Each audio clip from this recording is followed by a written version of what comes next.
অবশেষে হলো অভিষেক শর্মার বিশ্বকাপ অভিষেক। দুনিয়ার এক নম্বর টি-20 ব্যাটার হিসেবে তার আগমন ঘটে বিশ্বকাপে। প্রত্যাশার চাপ বাড়িয়েছে সবচেয়ে বেশি স্ট্রাইক রেটও।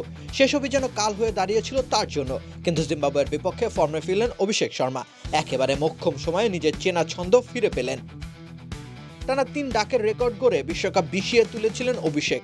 অথচ তাকে কেন্দ্র করেই ছিল ভারতের ব্যাটিংয়ের সিংহভাগ পরিকল্পনা।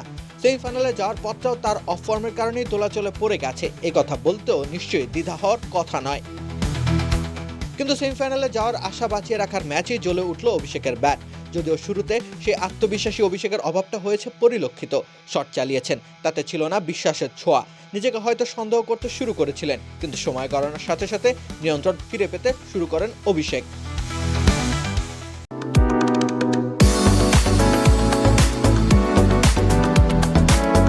প্রায় 200-র কাছাকাছি স্ট্রাইক রেটে 50 তুলে নিয়েছেন তিনি। প্রতিপক্ষ জিম্বাবুয়ে বলে হয়তো নাক সিটকাবে অনেকেই, কিন্তু বাস্তবতা হচ্ছে একজন ব্যাটারের ব্যাটে রান তার সমস্ত শক্তির উৎস।